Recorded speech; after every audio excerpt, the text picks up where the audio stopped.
me back 1 year in HS over a single gym credit. How about I go to college a year early instead?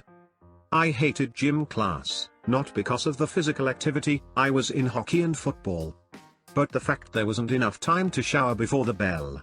So you stink to high heaven for the rest of the day. So I would walk the track with all the girls. Pissed off my coach is something awful.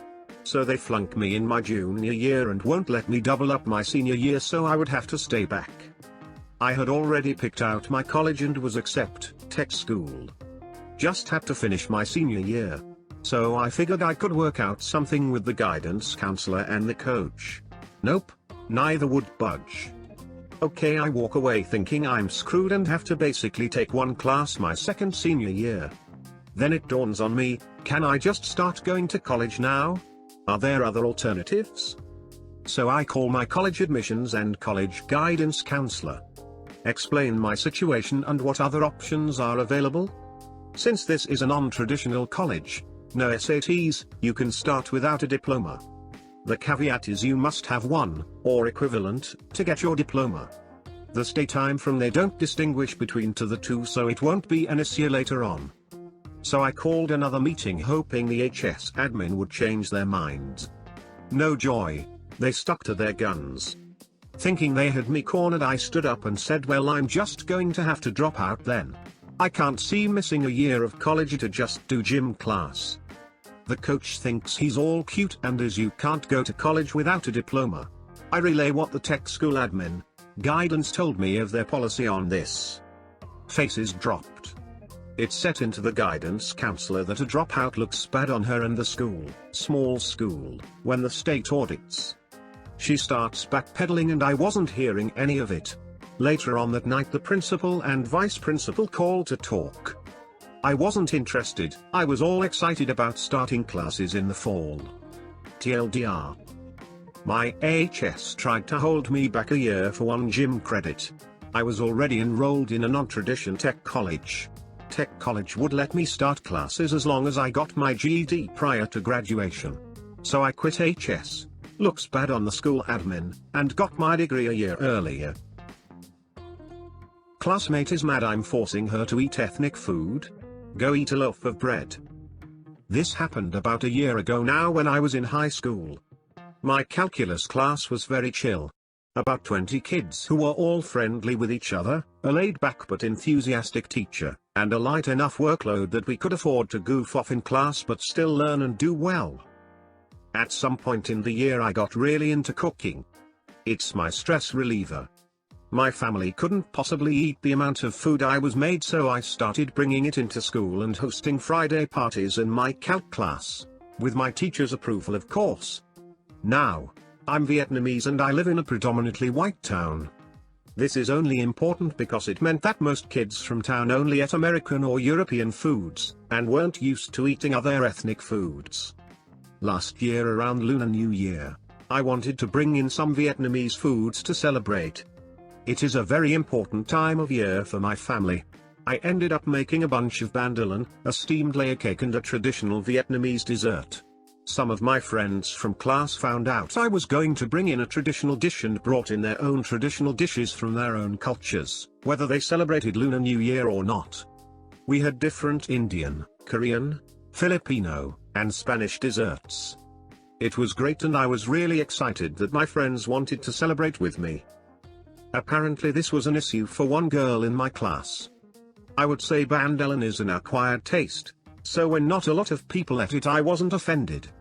I knew not everybody would like it. There was a lot of other food anyways.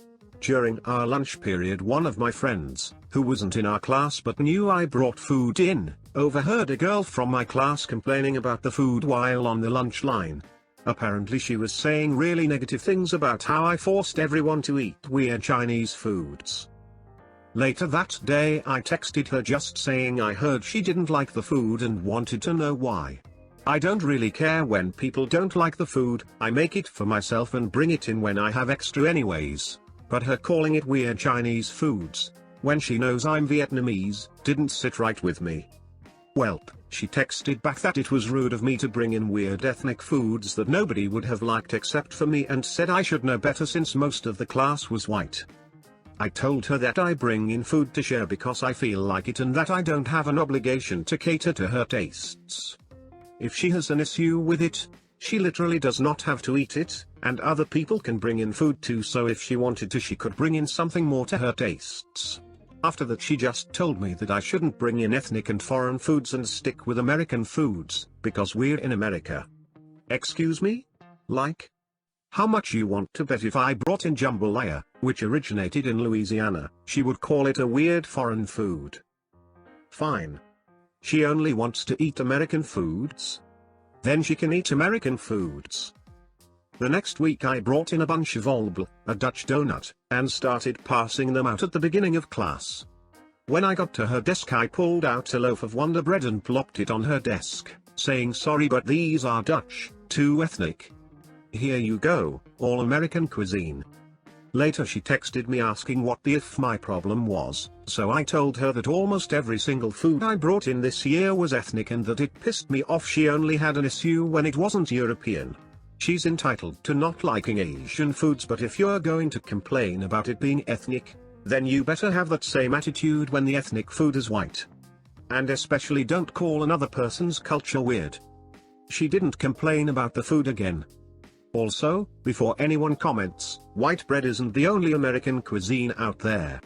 Here's a short list of what I've enjoyed making: tater tots, jambalaya, fried chicken, many types of pies, s'mores, and Philly cheese steaks. America is a very diverse place, and that's reflected in its food. Happy eating. Edit, thank you all for the awards and the love in the comments. I really didn't expect any of it. Don't worry, I'll cook for you all someday. The $15,000 equipment is too expensive for your department to purchase. Why don't you just rent it for $48,000 a year? Back in the days when 33.6 kbps modems were hot shit, I worked for the engineering department of a growing company. This company had started small. It was privately owned, and the VPs had all put in a portion of their own money to start the company. By this time in the story, they were finally making a respectable $30–40 million a year in profits. But they still acted like a small company. Penny pinching. Our engineering department was designing circuit boards with embedded computer systems. And to program these, instead of soldering the microcomputer to the board, we would solder on a microcontroller socket, and then plug in an in-circuit emulator that would pretend it was a microcontroller, and allow the programmer to create the required program. This in-circuit emulator, or ICE, was made by Hitachi. It plugged into a free PCI slot on your PC, and had a ribbon cable that would attach to the specialized microcontroller die that plugged into the socket. It was a mess. It gave our tiny IT department headaches. And it cost $15,000. And it was an absolute necessity for most of our most popular product lines. And there was only one of them. And we were renting it. It cost $4,000 a month. The first month we had it, our CTO and marketing VP planned our whole new product line around this family of microcontrollers. So, at the end of the month, us engineers asked management to buy this for us, since we would be using it for a while. The engineering VP saw the price tag, and told us to just rent it. Surely we would be done with it soon. Engineers, being practical, forgot about the objection and just put our noses to the wheel. The CTO and marketing made plans to keep us busy using this microcontroller line for a while. They pre-ordered a few million chips. After a year, the VP of Finance asked about this recurring contract line item. They called the engineer who had originally started the contract. The engineer helpfully forwarded the approval from the engineering VP, and his later email asking to buy it, and the VP's reply where he demurred. By the end of the week, this toy was ours. Along with the second one, since finance determined that product rollout was being affected by not enough access to the equipment. Hitachi just gave us the first one, stopped charging us, and never asked for it back. We paid $15,000 for a second one. No one got fired or demoted. But at the next department meeting, the engineering VP tried to tell us that we didn't have enough money to upgrade our PCs. That one engineer spoke up. Would 40,000 cover it? The company found the money.